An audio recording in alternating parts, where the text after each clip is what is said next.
La mairie de Tipca, dans la région de l'Est, a été le cadre, le mercredi 18 septembre 2024, d'une rencontre importante entre les représentants des organisations de la société civile OSC et les autorités locales pour discuter des réalisations du projet d'urgence de développement territorial et de résilience PUDTR.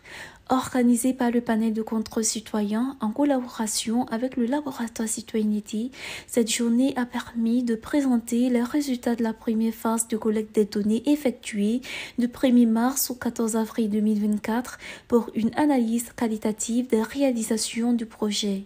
Les résultats concernaient tout d'abord sur la connaissance même de la population sur le projet.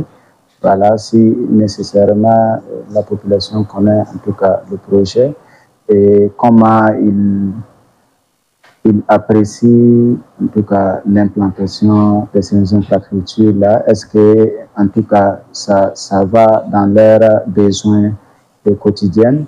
Voilà, et aussi sur les activités déjà réalisées. Voilà, qu'est-ce qu'ils apprécient de la qualité de ces infrastructures-là.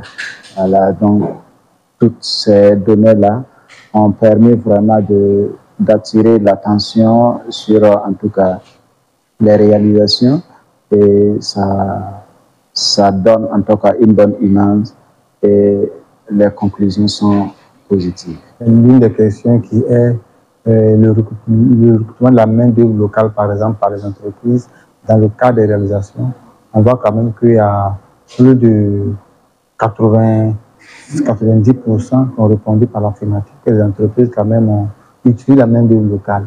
Donc, on trouve quand même que c'est quelque chose qui est intéressant. Pour ce qui est des malfaçons, on a vu quand même qu'il y a peu d'éléments, des malfaçons qui ont été signalés. Cependant, des préoccupations sur certaines insuffisances dans la mise en œuvre du projet ont été soulevées au cours de cette rencontre. Nous remercions le PUDTR pour tous les investissements qu'ils font, mais l'arbre ne doit pas cacher autant la forêt. Alors, il y a des insuffisances qu'on peut noter. Par exemple, la moindre implication davantage des autorités administratives, parce qu'il y a certains, si on n'arrive pas à connaître la quintessence des dossiers d'appel d'offres, on ne connaît pas très bien les entreprises. Et puis, bon, les entreprises commencent, des fois ils abandonnent les chantiers, nous ne savons pas. Certes, l'adjectif est le maître d'ouvrage délégué, mais des fois, l'adjectif n'est pas interpellé. C'est nous, les autorités locales, très proches de la population, que la population vient nous exprimer certaines choses qui nous surprennent, même en l'occurrence, la restitution du panel tout de suite, et des données où, bon, nous avons été surpris. Il y a eu des chantiers dont ça a été, des chantiers dont le contrat a été résilié, dont nous ne sommes pas au courant, ou des chantiers inachevés dont nous ne sommes pas au courant.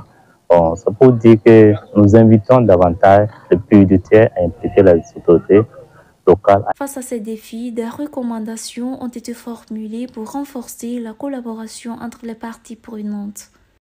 Nous avons émis des recommandations allant dans le sens de l'appui continu de ces structures-là qui sont un œil extérieur pour les activités que nous-mêmes, membres de la délégation spéciale, on surveille et qu'on n'arrive pas totalement à cadrer.